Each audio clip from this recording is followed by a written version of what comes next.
As a businessman, you have to learn how to like really knuckle down and get your stuff organized. I wasn't the strongest in the beginning. I was like overlooked. And I was like one of them underdogs. I was close to getting evicted. Like, I was sweating my ass off. Samuel literally told me, Elijah, look, if you're in a losing team again, there's no questions. There's not even gonna be any discussions or negotiations. You're out. There's no like stopping stone. There's no limits. It's only yourself that puts limits on you. No one's in a better position than another person. It's your own individual endless race.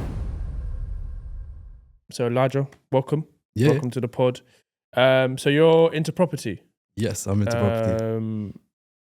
We were just talking now about the amount of investors that you've got. Yeah. So on your list, do you have 12 or do you have more, but you only work with 12? So I've got more. Okay. I'm only working with 12 currently right now. Yeah, 12. And a few of, 70% of that is they want BRRs and flips, and the rest wants rent to rent. So how are you managing all those 12? Because me, I'll just think, how the hell do you manage 12 investors? Yeah. It's one of those ones. I now have a little timetable in which cool, nice. Like, organization is one of my weaknesses, and I was terrible at that. I've got ADHD, so like I'm someone where like I'm really good at selling and getting an investor on board, and I want to move on to the next. But Samuel, if as a businessman, you have to learn how to like really knuckle down and get your stuff organized. So I've just been like on my notepad, just writing all these bespoke investors, which one's priority, the locations of the deals that they want. And it's like, if there are investors that want similar deals in the area, I'll group them together and be like, all right, makes cool. Sense. These guys will get these certain deals in which I'm sharing to them. And the people that want, like, let's say with BRRs, I've got like a time frame of like a month for me to find them a deal. However, with certain investors, they'll want like 2 weeks. Oh, wow. So I'll prioritize like this person first, this person. And usually I'm just co-sourcing. So I'm working with other people that will have the deals instead of me actually going out and finding the deals myself. I was going to say that would be a lot to do 12 investors trying to find 12 properties in a month. Yeah, it's a bit mad. Yeah, because then you'll just lead to unhappy investors, right? Yeah, 100%. So that's a smart. So what is co-sourcing? Yeah, so co-sourcing is basically where someone acts as a deal sourcer in finding, packaging a deal, making sure the numbers are crunched well, and it having like the green tick. And you then, so that person that finds the deal, they work with someone that has a readily available investor ready to go and purchase the deal. And they just group together and sell the deal, splitting the fee 50-50 or however it is. So in my example,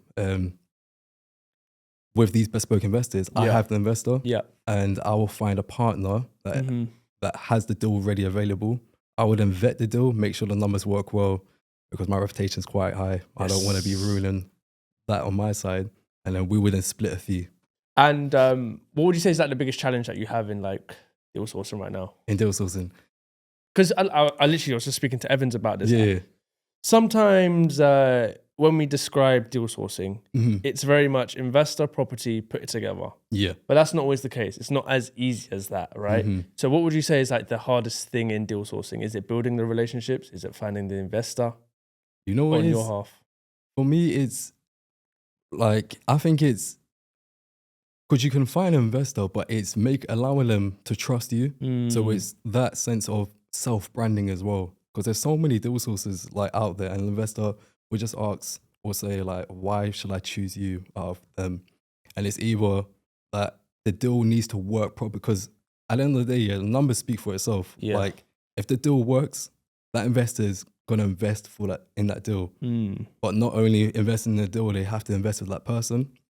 So I feel like it's self-branding, which is the biggest thing in deal sourcing. Because now, before I didn't really have a brand like that, Samuel's really like, it catalyzed my brand. My brand is like so up there where I can literally just go to an investor and propose a bespoke sourcing agreement, and they would just jump on it.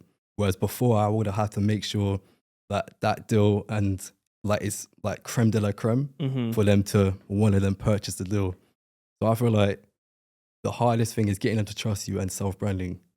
If you have that self-brand, then the rest just works easy. Yeah. So downstairs we were talking about how the financial freedom challenge that you did has more or less changed your life from a opportunity standpoint, like what were you doing with Samuel from financial freedom standpoint? What was I doing? Yeah. Yeah. So, all right. So from the beginning, Samuel came all the way to Woolwich, Arsenal. Yeah. Like, and even I was quite worried for him to come to my area because, like, I'm living right in the peak ghetto of Woolwich. Oh, really? Yeah. And can you imagine the guy went and parked at like the road where like one of my friends in the past actually died or stabbed. And like the gang road. So I was like, oh, Samuel, like with his nice Range Rover, you know as what well. I'm saying? Like with his nice Range Rover, I was like, Samuel, look, if someone comes up to you, yeah, they're gonna say hi to that Range Rover. So, but what was actually nice, a lot of people actually like noticed him. Like 5 minutes in the video, there was like 5 people that just came up and like disturbed us. Oh, and they were like, oh, hey Samuel, I've seen your courses, this and that. So Samuel actually got a lot of love in Woolwich, in which he was actually even thinking of doing a whole crash course in Woolwich as well. Yeah.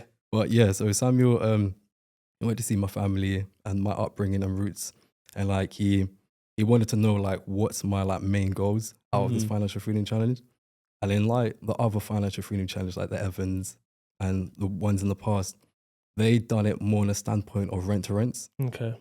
And I was like to Samuel, look, so prior to financial freedom challenge, I already had the rent to rent, and like the rent to rent was doing all right, it was doing well, but it was something which I was managing myself, and managing the essay, it's something that I don't want to, it's not a strong point of me, because I feel like, yeah, that's not my strong point. I'm someone that I like to find deals, I like to network and just put my face out there. Yeah. So I was explaining to Samuel that I would like this financial freedom challenge to not fall in the rent to rent field. Okay. Like I want to be able to somehow own an asset and jump on a property ladder. And then he was like, all right, cool, we can do that. You get yourself on a property ladder by the end of the week. And he was like, what else? What else do you want to do? And I actually explained that I've always wanted to, so I've been with my partner for 6 years. Okay. And I've always wanted to like take the further step of commitment and, you know, like make it official and propose and engage to her, in which it was only the financial side to me that was like hindering that and stopping. So I said, like, once I'm financially free, I would want to like do that, buy a ring, Wicked, and proceed forward. And you've done that, right? Yeah, I've done that. Congratulations. No, congratulations. Thank you. So let's take a step back now. So you're Yeah. how old? I'm 24. 24. So let's go back to 16-year-old Elijah. Yeah. Where was he headed? Did he think that he was going to be in the property space? Did he think that he would have been here now, today, with the opportunities that he's done? Did he go to uni? Did he want to be a 9-to-5er, be a doctor? Like, walk us through 16-year-old Elijah. Yeah. So at 16 years old, like, I was into the gym game, like fitness, gym, and mixed martial arts. So I've got a twin brother, Ramsey, and at the time, we were heavily invested in our Instagram. Our Instagram is Ramsey Twins. And yeah, we were just like, I was a non-stop gym freak, going gym all the time, fitness, like I was more in that field. And in school time, I wasn't always the smartest in the class, but I was someone that was just very determined and had the discipline to prove people wrong. So I actually done very well in school. Like in my GCSEs, I got 7-8 stars. Oh, wow. Which is mad. But that was, again, me proving my teachers wrong. Yes. I had a few, in parents' evening, I had a few teachers coming up to my parents saying like, look, Elijah needs to step his game up. Like, I had one English teacher, like literally told me at the time, yeah, she was annoying as well. But I didn't pass like the exam prior to the real exam. So we all done like a pre-exam until we're going to do the actual GCSE exams. And I failed it. And then she literally had a serious conversation with my parents saying, look, if Elijah doesn't pass this year, he's going to have to retake this English and that's going to hinder him in future on going to uni or getting a job or just making money in the real world, isn't it? I ended up proving that teacher wrong and I got the highest in the whole in the whole year. And yeah, so for me, proving people wrong, that's like what gives me like strength, because I'm like, you know what, watch me just show proof with actions. So long story short, from there on, I went into to university, studying an architecture degree. And this was something which, it wasn't a passion of mine. I can't lie. Like, this was something which the teachers kind of influenced me to go forward with, because we had students in the year before that they had the similar like results that I had, and I had I had a passion for arts and crafts. Like, I was one of them guys that I can literally, your face right now, I'll get a pencil and draw it exactly. Oh, wicked, one of those people, yeah. Yeah, Nice. yeah. Like, I just don't know why. When I see something, I don't know. People say it's the hands, but it's all in the brain. Like, I have the patience to really slowly just get what's on the paper through a drawing. Yeah. So the students before that had similar grades to me, they went to Cambridge University. And obviously in the school, with my results, they were like, look, you need to apply for Cambridge University. It would do well for yourself. It would do well for the school. So I did at the time. But in my head, I was just like, bro, like, this is all for status. That's something not for me. Like, I don't want to be going down that route. But anyway, I done it. I actually got accepted for Cambridge. Wow. But I rejected them. Rejected them because I didn't want to move out of London. I knew I had the whole fitness Instagram stuff, in which we had Muscle Mania, who's a big bodybuilding company in America. Okay. They're like our sponsor at the time. Not getting any paid, but they had their eyes on us, and they were like reposting our media content, in which we just have like a few followers on there, like right now, like 12,000 on Instagram, which is, organic, natural. So I wanted to stay within the London sector because I knew London's like good for business and social networking. I don't want to be one of them guys in Cambridge. Like, I'm a whole Southeast Londoner. I'm going to Cambridge. Like, that's a bit mad. So went to uni, and that architecture was architecture. Crazy. It was dead, bro. It was, hated it. I wanted to drop out first year straight. But I studied architecture at UCL, which was ranked number 1 in the whole world for architecture. So it was intense. We had a lot of students from Hong Kong, international students, and I'm there just trying to like trying to fit in and do the best I can. But I just knew it wasn't happening. I was broke at the time, and I was just like, what was the point of going into uni? Because I thought architects get money. Well, to me, I didn't know what money was. I thought 40,000 was good. Yeah. But they were saying as a part 1 architect, you will end up getting 22,000. And I was like, no. And I was actually like, I was trying to explain to I didn't even explain to my parents, but I was trying to speak to like the advisors and other people. And they were like, oh, just go through the course first. And like, you have that for backup. Because I was researching real estate. Because I was like, how much money in this building sector, because I was in the building field now, what can you do that gives you money? And I just heard about real estate. And I always had that in mind. I was always like researching things. So my phone, the algorithm on my phone had real estate stuff. Okay. So then I completed that whole 3 years. That painful? Painful, bro. I nearly failed the first year, but I just managed to just power through, completed it. And as soon as I finished, I was like, all right, cool. Now I need to not be an architect. I have that degree. What can I do? And then went into building control surveying. I found out about building surveyors getting more paid than architects. And I was like, okay, that's cool. It's a bit hands-on. It's within the property field. Maybe I can start to get to know a few things and just earn more money. So I was within that sector. And that's when I've heard with certain individuals in the building surveying field that owns properties, and like there was a woman, I forgot her name, Dion. I know her. Yeah, Dion is she's like, that was like a pivotal moment for me, because Dion was talking about how she bought a few properties in Jamaica, and she was telling me, look, Elijah, with your uni loans, instead of, because I had a maintenance loan and I lived in London, and bro, I spent that shit on design. I spent it on like useless stuff, materialistic stuff. It just all went. And she was like, Elijah, what you could have done was use the uni loan and put it in a deposit for houses in Jamaica or just around. And that just made you think like, raw, you know what? She has a point there. Like, I never knew, like for her to say that to me, I never knew that was a thing. So I then was researching a lot of stuff about that. And you know how when you research things on the phone, like your phone would just pop up a lot of stuff. Cookies and all that stuff. I got a lot of like YouTubers popping up talking about houses, property stuff. And then one time I was at the gym and then I was actually bench pressing, yeah. Swear to God, this is legit. I was bench pressing 130 kg. Damn. Yeah, man. 130 kg. I can't do that now though because I dislocated my shoulder. Okay. It's like 115 now. But at the time, 130 kg and an Andrew Tate podcast popped up. And I can't lie.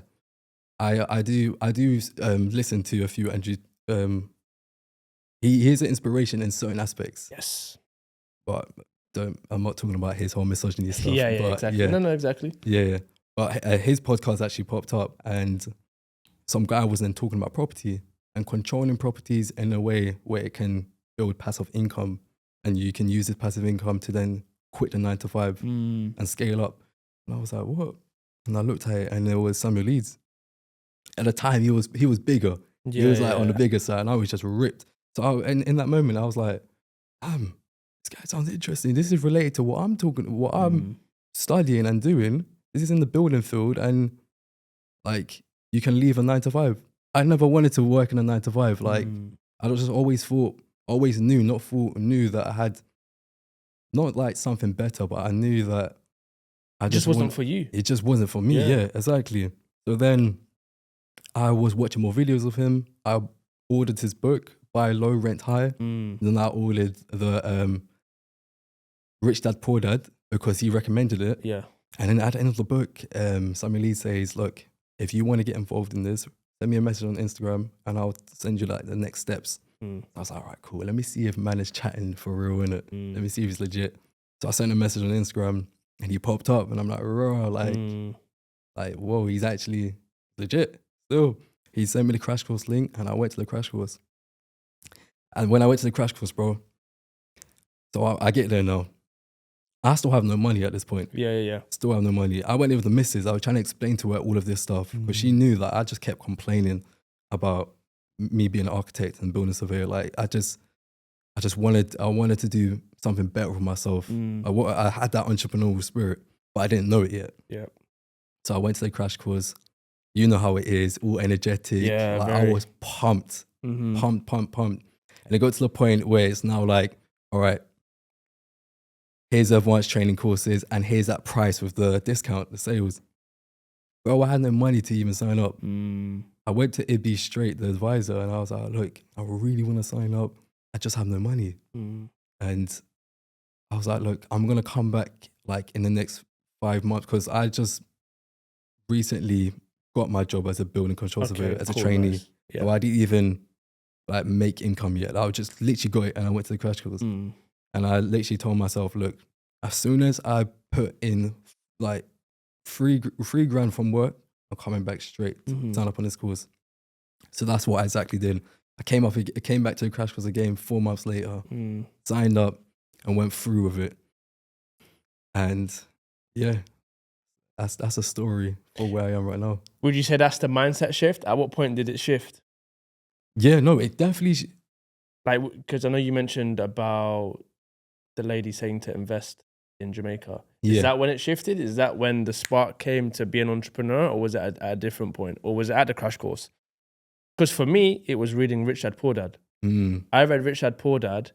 I was like, nah, this can't be it. I can't be working for 20 years, getting a salary, saving up for a deposit, and not being free, being locked to a 9 to 5. 100%. And I read that book, I was like, nah. And then again, kind of similar to yours, I came across Samuel Leeds. I found about Samuel Leeds back in 2020. Okay. Went to his crash course, never did any training. Actually, I did the deal selling. Yeah. Then I came off of it, did FBA. Then I came back into it. But it's funny how you said Rich Dad, Poor Dad. Yeah. Would you say that was the book that switched your mindset? 100%. Yeah. I would say Buy Low, Rent High. Yes. That one switched it first. And then I read Rich Dad, Poor Dad afterwards.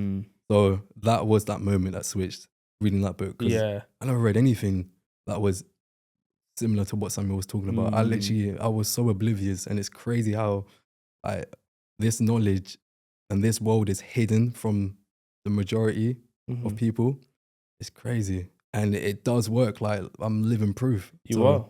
And the thing is, it's all out there. It's all free. Yeah. Well, to a certain extent. Yeah. Right? With Rich Dad, Poor Dad, what would you say is the biggest lesson that you learned from that book?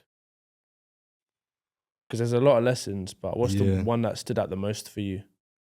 You know, there's a lot of lessons, you know. But I think, like you said, there's so much in there. I think it's the asset thing. How Yeah. you think that the stuff that you are buying are assets when realistically they're liabilities because they're coming out. If it's something, I can't remember exactly, it's been a while since I've read it, but he talks about if it's something that's taking money from your pocket, it's a liability. But if it's putting stuff into your pocket, it's an asset. Yeah. And a lot of people think, oh, phone, car, that's what they want. But they're liabilities. Yeah. Houses, assets, crypto, all of this stuff, they're assets because it puts money into your pocket. And I think I've had another guest, Nicole Klutze. She said the same thing. Rich Dad, Poor Dad is the book that changed her mindset. So it's funny how that book has just changed so many people's mindsets on... I'll be real. 9 to 5 for me, it's not. I'm the same as you. I don't think it is. 100%. I mean, I'm in sales. So sales, I mean, at the end of the day, it's still a 9 to 5. Yeah. But the money that you can make from it, sky's the limit, right? 100%. So although you work for a team, it's very individualistic. Like you have your own targets, you have your own KPIs and so on. So you can make a lot of money from selling. 100%. Like a 9 to 5 sales job. Yeah. And the good thing about selling is it's so transferable.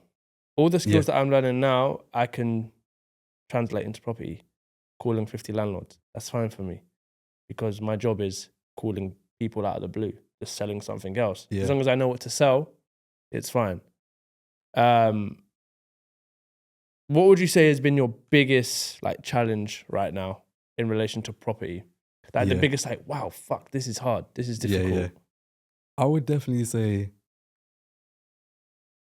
for right now, because business is booming, like I'm getting a lot of people popping up through media, like saying, "Oh, Elijah, I've got these deals. Are you able to co-source?" So I've got a lot of deal sources wanting deals to be sold. I've got a lot of investors that want deals. For me right now, is like, and then at the same time, going through my BRO project in Greenwich and my apartment that I'm actually looking to move in with the missus. So when the Financial Freedom Challenge, I was supposed to move in the week after. Okay. Bro, the referencing's been an issue. Can you imagine, I found it easier to purchase a property rather than renting it right now. It's because I'm trying to get a bougie one with like a whole swimming pool, gym in Canary Wharf. But the referencing's a bit of an issue. The landlord is just pulling out. They're choosing, pulling out or wanted to sell it. So I'm having bad luck on that side. So it's kind of for me is... I need a PA. It's the systemizing stuff. That's the biggest struggle for me right now because it's a good problem to have, but the systemization is the hardest thing for me right now for sure. It's important, systemization. Yeah. Like you need to be able to be here right now and things are working in the background. Yeah. What have people told you that you need to do? Because it's quite a big responsibility that you've got all these investors, you've got co-sources that you need to manage. What have you thought about to do to systemize? Like, what are you working on at the moment to try to systemize it? So I've got a few people that wants to be like a PA for me. I've got a few people that want to learn and earn, in which I'm going to teach them how to find deals, and it would be like they're working for me on the side. I've even tried to ask them, like, soon I want to retire my missus so she can just come on the side of being a personal assistant and just organizing a few admin stuff. So that's what I'm doing, trying to get sorted at the moment. And because I do want to join the team with Samuel Leeds, I know when you join a team, like I wouldn't be deal selling. But there's conflict of interest, but I wouldn't need to because it will be like me on the sales commission, like what you said, and I'll be getting P anyway. Like it'll be like source fees anyway. So like I can't lie, out of all honesty, like I want to systemize things, but I still don't know exactly clearly what I want to go into. Like everything's just happened so quickly and fast.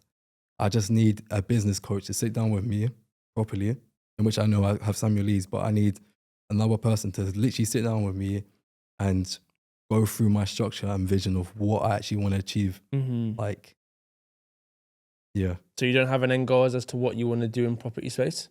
In the property space, I've always had an end goal in which I wanna be my own. Like I want to be a mentor to others and inspire them and have my own masterclass. But that's something in the latter. I do still want to build up my brand, give back, join a team with Samuel Leeds, just still have my business growing on the side, and then eventually create my own courses and masterclass. I got a lot of people just asking me, yo, like, Elijah, do you have a course? Do you have anything? I don't have anything. I had someone that literally wanted to spend a day with me of finding deals, going to agents and estate agents to do a mini financial freedom challenge with them whilst they pay me $4,000.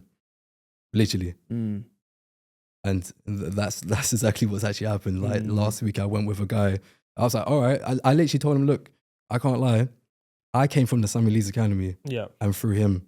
So I would advise you to do the same. And he's like, oh, I've already joined the academy. Oh, wow. Okay. And I was like, oh, are you not going to call the mentors and get them to help you? Exactly. They were like, no, I'm a hands-on person. I'd rather work with you because not everyone gets to work directly with Samuel, and I want to work with you. Like, I tried my utmost, to actually tell him, look, go through the mentors, go through the academy, and Samuel and Liz. But he just really wanted to work with me. And like, that showed me a lot, like raw, like I'm actually an inspiration to people out there, and people are seeing me as a valuable asset and mentor to them. So I gave him a chance. I was like, all right, cool. So I quickly done up the invoice, sent it over to him. He sent over the $4,000, and we met up and went to the estate agents. We packaged everything. It was a benefit for me as well because I'm now going through the process. And he's in the process of selling the deal. So which is good. And I just thought to myself, like, I can actually start my own thing. There's potential here. Yeah, there's potential. You did the financial freedom challenge, and that changed your life, would you say, overnight? 100%. I changed my life overnight. Like, I'm now moving out of my family's home. Like, I was literally sharing a room with my brother, which is crazy. Like, I not only made in 3 days $23,000, in which some was then used for the deposit for the house. I've made, after that, a whole $35,000 on top of that. I've now got a joint venturing partner that's gone on loan $550K. And it's definitely changed my life. Wow. And when Samuel told me, because I was like to Sam, it was all like working with Samuel, everything's all exciting, and it's like, wow, like this guy is just making magic happen. And I was just asking him, how's it going to be afterwards? Like when I'm not working with you, he was like, look, once this financial freedom challenge comes out and I start promoting you and posting you, you're going to get a lot of business. And it was kind of hard to believe at first, because not hard to believe, but I've never been in that position where everything's just blowing through media. And boy, it's just, it just keeps on rising. And what did like your friends and family think of everything that's going on? So the thing is, when I first joined the academy, I wanted to bring my brother involved, my twin brother. At the time, we had a few conflicts with each other, so he didn't sign up with me. Like I went through myself, and I was like, I didn't really tell anyone in my family apart from my brother. So it was one of those ones where I kept it silent, and I was like, you know what? Let's see how this goes. Not even let's see how this goes. I said, I'm going to make this happen. That was my mindset. I believed in myself, and I knew that I'm going to be a future prospect, and my actions are going to show everyone. Now, because of this financial freedom challenge and my actions, my brother signed up. He signed up on the academy, and he's smashing it as well in deal sourcing. He's made his $12,000 back from deal sourcing. I've got other friends who are inspired that ask me, well, how's it going? Like, what's happening? Like, can I get involved? I recently reverted into Islam as well. And that was after the eviction, in fact. Okay. And the reason why, so my partner, she's Muslim. Okay. So I always had like a few environmental influences, like I had a lot of Muslim friends, and I've went to mosque a few times, and like I really respected the culture and the religion. It was something which like I was liking.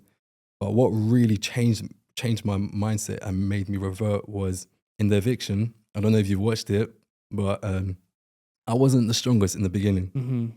I was like overlooked, and I was like one of them underdogs. And I swear, like I was in the eviction boardroom for 2 of the challenges, and on the second challenge, like, I was close to getting evicted. Like I was sweating my ass off. And Samuel literally told me, Elijah, look, if you're in a losing team again, there's no questions. There's not even gonna be any discussions or negotiations. You're out. And it was like, just letting you know. And when he said that to me, I was like, like before I got into the eviction, I got made redundant from work. Oh, wow. Okay. I got fired straight. And this was because as a building control surveyor, I told one colleague what I was doing, and he then told the rest, my manager. My manager sat down with me and he was like, look, Elijah, I know what you're doing. You're controlling through Airbnbs around Kent area. I only had one Airbnb at the time. It's like, look, this is a bit of a conflict of interest because like if something went wrong in that is coming back to the Dartford Council. I worked with the Dartford Council at the time, and which in the contract, it's not a conflict of interest. Like, but at the time I didn't know really what he was talking about, but it wasn't a conflict of interest when I then done my research and checked and spoke to other people. He then told me, look, when I was your age, I was in the same position as you, a trainee building control surveyor, but I was trying to be a consultant on the side. So he had his consultancy on the side for extra income. And his manager gave him a choice saying, look, it's either one or the other. You can't choose both because one's going to hinder that. So you have to just basically be one thing. And he gave me that choice. And it just really stuck to me. And I was just so upset, like, bro, what do you mean I have to choose one thing? First of all, I don't even want to be a building control surveyor. Like, that's not my passion. When people ask, oh, why do you want to be this? Or why do you want to get, like, you know, in job interviews when they ask, oh, why do you want to become this? Or what made you want to get into this field? For most people, it's something that they're kind of good at and they just want to make a living. You know They're just faking it. They're just faking it, bro. Yeah. So I was just faking it to just get some money. Like, but long story short, they just fired me straight. They terminated me. And the next day, I actually got called up from Stephanie, who was a part of the Samuel Leeds team. And she said, look, you've made it to the eviction. So I was like, damn, okay, that's good news. Now I'm gonna make sure I, put my all into this and try to win this. And so yeah, going back to that second challenge when Samuel told me, if I'm gonna lose in the team again, I'm gonna get evicted. That same night, after that, we then went on like a boat cruise. And you had the winning team, Ruben, all smiling, happy, everyone all cheering. And I was just all quiet to myself, just like, really just deep and like, wow, like, you know what, yeah, like, my reason why it's massive. I got made redundant from work. I'm not doing this for myself. I'm doing this to help my family as well. And just to make them proud. I didn't even tell my family that I got fired. And like, my mum as well, she's had a very poor upbringing. Like, she's Sri Lankan, but she was adopted by Australian parents. So it was one of those ones I always, when I got to a position of financial freedom, I would always want to give back to Sri Lanka and my mum. Yeah. My reason why was massive. And that night, can't lie, bro, I had a dream that I woke up in Samuel's house and I won the eviction. Literally, imagine having a dream that you've woke up in Samuel Lee's mansion. Bearing in mind, I've never been in his house before, but I've seen it like through Instagram. And I woke up in his living room and I won the eviction and everyone was cheering. I then woke up that same morning and I'm still in the challenge. And I was like, oh shit. And I told myself literally, all right, if I win this, because I knew about dreams in Islam and I researched it. And in Islam, in the Quran, they talk about, if you have a righteous dream, those are visions given from Allah. And if you have bad dreams, those are from Satan. And I knew to myself, if I win this, I am putting my full faith into Allah. I then put my grind, and that gave me motivation to literally just destroy the challenges in which I was victorious in the next challenge and the next one and the finals. And I won. And I said, damn, this is crazy. Yeah. Straight away reverted.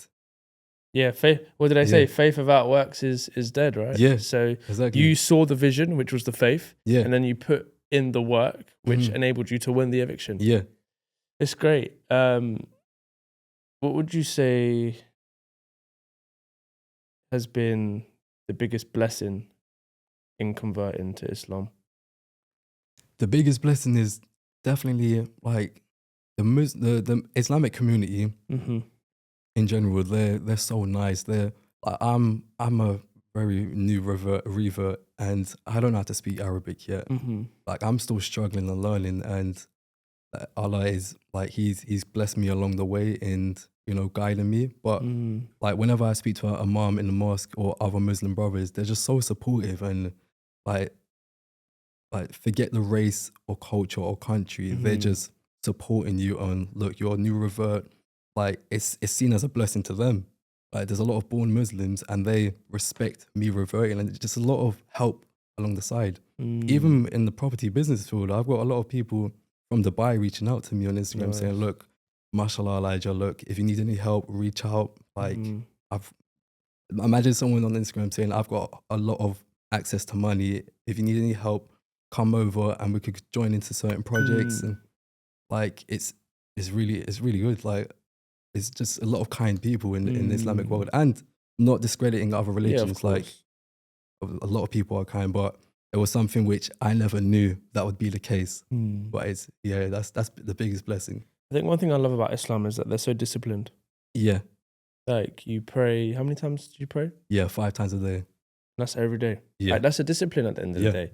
Definitely. And that just shows your faith to God and your culture and religion, which I think is just so beautiful when I see it, when I see my Muslim friends praying and going to the mosque. It's just so great. Christianity, I don't want to make it into a religious... Yeah. Well, I can't remember what they say about Christianity, but it's just so beautiful to see. One thing I wanted to ask is your upbringing. So you said you've got a twin. Yeah. What was it like growing up with a twin? Bro, a lot of fights, a lot of laughters. It's not only am I competing with the man in the mirror, myself, I'm also competing with him as well. We're identical twins. Yeah. And yeah, I know. It is. Yeah. I can't lie. It's good in the sense of like we do a lot of things together. It's positive competitions, which not only like drives me to do better, like he would drive himself as well. So having someone there, I'm always on my toes. So I was always someone that was always like pushing, striving myself. But it did get toxic at times as well. Like I feel like as twins, we are individuals as well. So it was always good to like it was always like for the family to express our individualism instead of the family classing us as same people as twins. Because then when you start growing and relationships get involved, like it starts then getting like a bit messy. So yeah, in the aspect, it was messy and up in that instance of relationships getting involved, in which why I then went into this field alone and separate. But it's still good because now he's now come forward. We're now understanding each other's individualities and our personalities, and we're just like working together and combining in a sense, because 2 is more powerful than 1. Yes. Yeah, exactly. You mentioned your successes. I know you mentioned that you made 35 grand. Yeah. Part of that was another success that you're really proud of. I'm really proud of. Doesn't necessarily even have to be property related. It could just be something in life. Yeah. I'm proud of proposing to the Mrs. Fiance now. That's something she's always wanted as well. And just to be able to do that and commit to that, knowing that, I don't have the financial stresses or finances like hindering me. Like that's something that I'm really proud of, to be honest. Yeah. And when's the wedding? Yeah, I haven't got to that part yet. No, yeah. But it will be sometime in the next year. Okay. I know in Islam we'll have to do the marriage in the nikah in the mosque. Okay. But I want to do like a mixed cultural one. Nice. So it's like not only an Islamic one. My family, they're not Muslims, okay. So I'm more open, and I just want everyone involved. Yeah, that's lovely. That's really nice. Accountability. So one thing that we don't do as individuals is we don't take accountability of ourselves. Yeah. And what I mean by that is asking ourselves what we're doing really well and what we need to work on. Yeah. Obviously working on the things that, will make us better individuals. So what's one thing that Elijah's doing really, really well at the moment? Again, doesn't have to be property related. Like what's the thing that you're doing that you're happy with that's making you be a better version of yourself? It could be your habits. It could be going to the gym. Mm. Be anything. Yeah, sticking to my morals. Like I've ensuring that like I always have a set, like talking about the gym, I've got a set time and Mhm. duration I like to go to the gym. I like to go 3 to 5 days in a week. Yeah. So I always try to stick to that.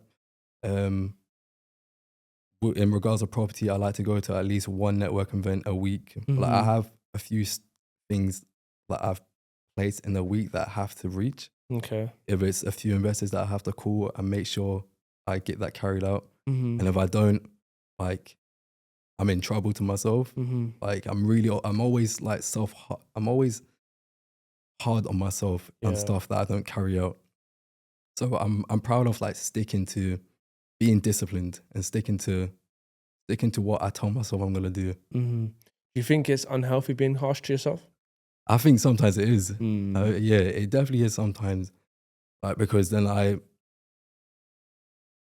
you know what it is? It is unhealthy, but then me going to the gym increases serotonin. That Mm. is a natural stress reliever. So I then feel happier when I'm at the gym. Mm. But it's the process of if I don't complete that, that is harm. That Mhm. is gonna be harming myself. But going to the gym just, it relieves all of that stress.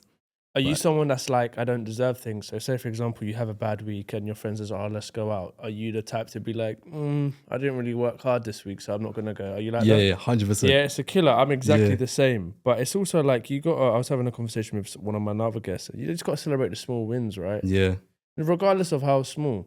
Like with me, recording 6 episodes a month. I never did that last year. It's a small win. It's not nothing that's major, sick. but it's so important.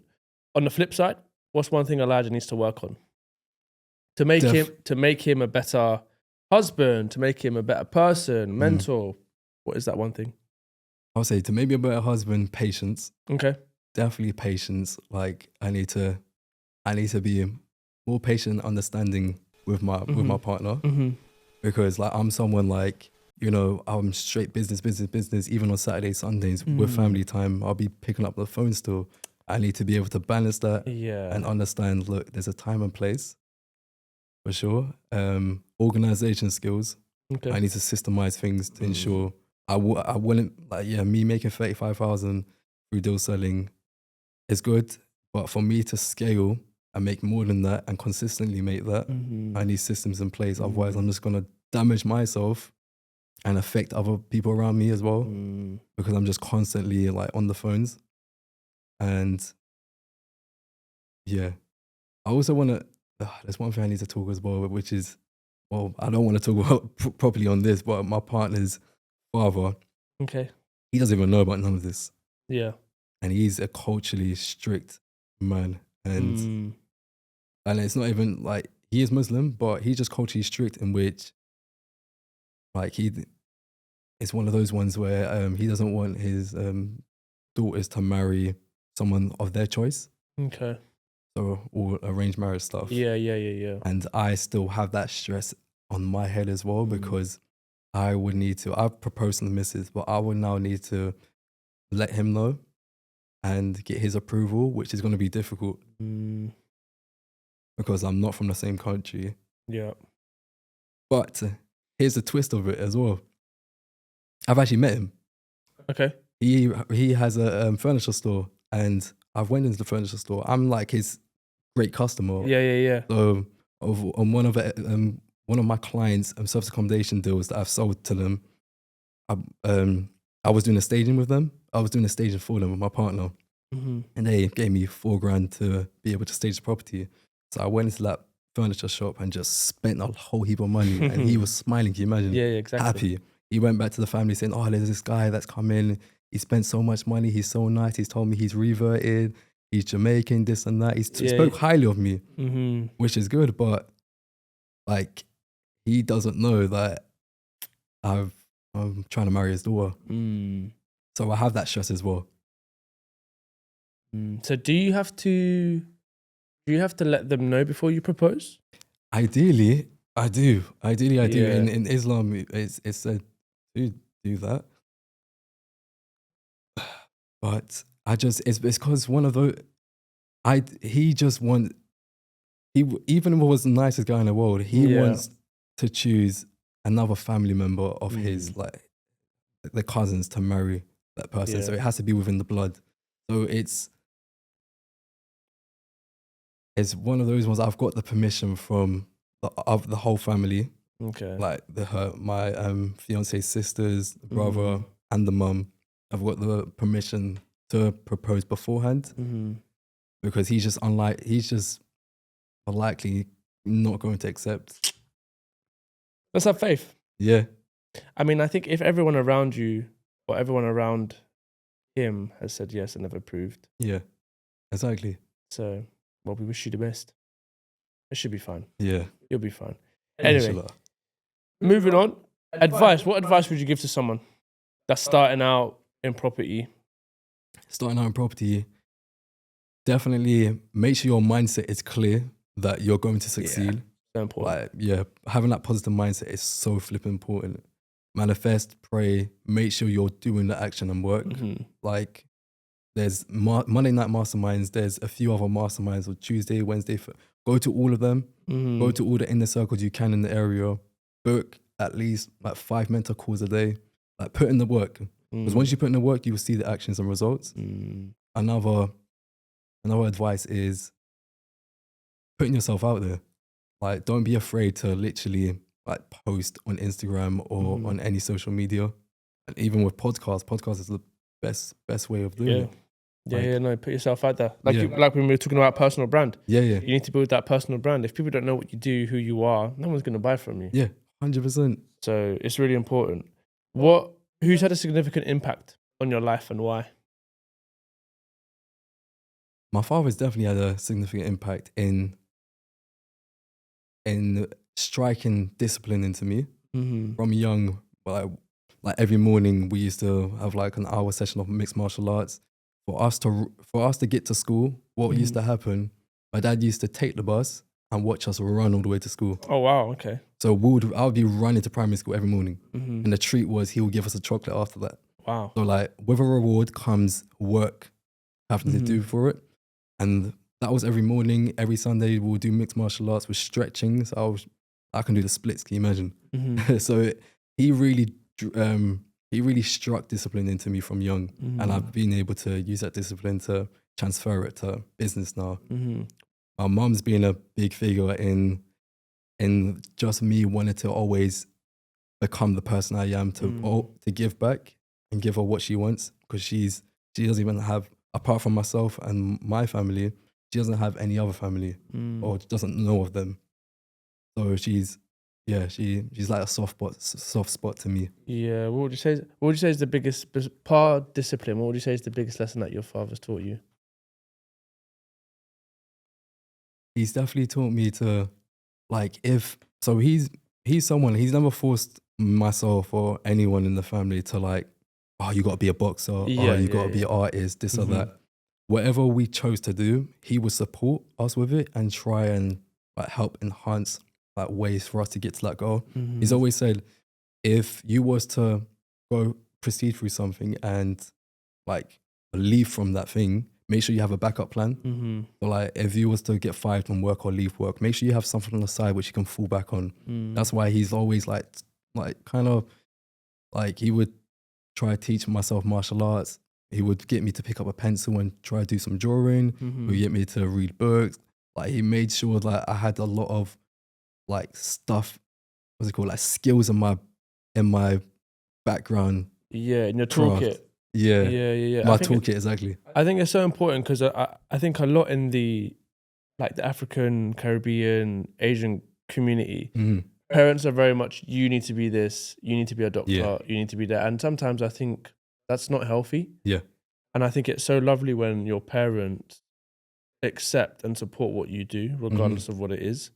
If it's not a doctor, but they will do what they want to help you become that person, right? So I think it's very important that family support you in what you do, because it just leads you to being unhappy. I know so many people that are doctors and lawyers that are unhappy because their parents have forced them to do it, even though they don't want to do it.